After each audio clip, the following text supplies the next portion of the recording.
ಈಗ ಮುಖ್ಯ ಅತಿಥಿಗಳ ಭಾಷಣಕ್ಕಿಂತ ಮುಂಚಿತವಾಗಿ ನಮ್ಮ ಶಾಸಕರ ಬಗ್ಗೆ ಎರಡು ಮಾತಾಡೋದಕ್ಕೆ ಇಷ್ಟಪಡ್ತೇನೆ. ಈಗಿನ ನಮ್ಮ ಶಾಸಕರು ಅಂತ ಡಿ.ಕೆ. ಸಂಗಮೇಶ್ ಅವರು ನಮ್ಮೆಲ್ಲರನ್ನು ಕೂಡ ಪ್ರೀತಿ ಮಾಡೋದ್ರ ಮುಖಾಂತರ ಬೊಮ್ಮನಕಟ್ಟೆ ಜಾಗದಲ್ಲಿರುವಂತ ಮುಕ್ಕಾಲು ಎಕರೆ ಜಾಗವನ್ನು 2 ವರ್ಷ ಹಿಂದೆ ನಮ್ಮ ಕ್ರೈಸ್ತರಿಗೆ ಸಮುದಾಯ ಭವನ ಕಟ್ಟುವುದಕ್ಕೆ ಅವರು ನಮಗೆ ಕೊಟ್ಟಿದ್ದಾರೆ. ಇದರ ಬೆಲೆ ಆಗಿನ ಸಂದರ್ಭದಲ್ಲಿ 15 ಲಕ್ಷ ಆಗಿತ್ತು. ಅದು ಈಗಿನ ಬೆಲೆ ಸುಮಾರು 50 ಲಕ್ಷಕ್ಕೆ ಏರಿಕೆ ಆಗಿದೆ. ಅವರು ನಮ್ಮ ಸಮುದಾಯಕ್ಕೆ ಕ್ರೈಸ್ತರ ಸಮುದಾಯ ಭವನ ಕಟ್ಟುವುದಕ್ಕೆ ಅವರು ಆ ಜಾಗದಲ್ಲಿ ನಮಗೆ ಸ್ಥಳವನ್ನು ಕೊಟ್ಟಿದ್ದಾರೆ. ಅದೇ ರೀತಿಯಾಗಿ ನಮ್ಮ ಎರಡು ಸೆಮಿಟ್ರಿ ಜಾಗದಲ್ಲಿ ಕೂಡ 2 ಚಾಪಲ್ ಅನ್ನು ಕಟ್ಟುವುದಕ್ಕೆ ಅವರು ಸಹಾಯ ಮಾಡಿದ್ದಾರೆ. ಅಷ್ಟು ಮಾತ್ರವಲ್ಲದೆ ಅನೇಕ ಸಭೆಗಳನ್ನು ಸಂದರ್ಶಿಸುವುದು ಮಾತ್ರವಲ್ಲದೆ ಅನೇಕ ಸಭೆಗಳಿಗೆ ಕೂಡ ಅನೇಕ ಅಂತ ಉದಾರವಾದಂತ ಕಾಣಿಕೆಗಳನ್ನು ಕೂಡ ಕೊಟ್ಟಿದ್ದಾರೆ. ಅವರು ತೋರಿಸಿದಂತ ನಮ್ಮ ಸಮುದಾಯಕ್ಕೆ ತೋರಿಸಿದಂತ ಪ್ರೀತಿಗಾಗಿ ಅವರಿಗೆ ಧನ್ಯವಾದ ತಿಳಿಸುತ್ತಾ ಅವರು ಈ ಸಂದರ್ಭದಲ್ಲಿ ನಮ್ಮ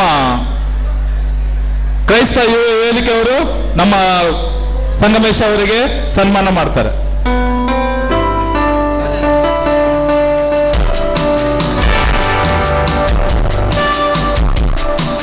ನಮ್ಮ ಅಧ್ಯಕ್ಷರಾದಂತಾರೆ PF ಶಾಲೆ ಹೊದಿಸುವ ಮುಖಾಂತರ ಅವರ ಸನ್ಮಾನ ಮಾಡ್ತಾರೆ. ನಂತರದಲ್ಲಿ ನಮ್ಮ ಕ್ರೈಸ್ತ ಯುವ ವೇದಿಕೆ ನಮ್ಮೆಲ್ಲ ಸಹೋದರರು ಅವರು ಹೂವಿನ ಮುಖಾಂತರ ಅವ್ರನ್ನು ಸನ್ಮಾನಿಸ್ತಾರೆ.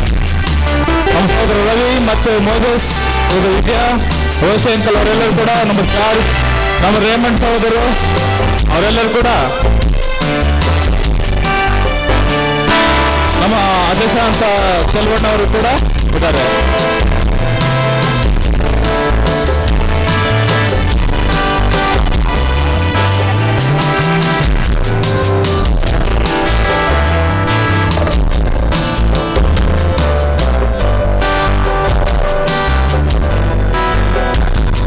ಅದೇ ರೀತಿಯಾಗಿ ನಮ್ಮ ನಗರಸಭೆಯ ಅಧ್ಯಕ್ಷರಾದಂತ ಡಿ.ಕೆ. ಮೋಹನ್ ಅವರು ಕೂಡ ನಮ್ಮ ಅಧ್ಯಕ್ಷರಾದಂತ ಚೆಲುವರಾಜ್ ಮತ್ತು ಜಾರ್ಜ್ ಅವರು ಹೂವಿನ ಮುಖಾಂತರ ಅವರನ್ನು ಸನ್ಮಾನಿಸ್ತಾರೆ. ಶಾಲನ್ನು ಫಾದರ್ ಆಲ್ವಿನ್ ಸರ್ ಅವರು ಕೂಡ ಶಾಲೆಯನ್ನು ಓದಿಸಬೇಕೆಂದು ಕೇಳ್ಕೊಳ್ತೇನೆ.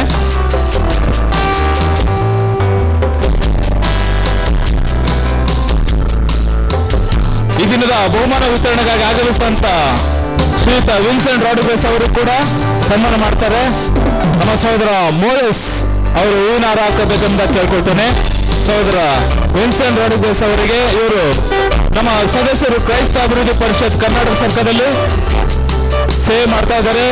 ನಮ್ಮ ಡಿ.ಕೆ. ಮೋಹನ್ ಅವರು ಮತ್ತು ಶಾಸಕರಾದಂತಹ ಸಂಗಮೇಶ್ ಅವರು ಸನ್ಮಾನಿಸಿದ್ದಾರೆ.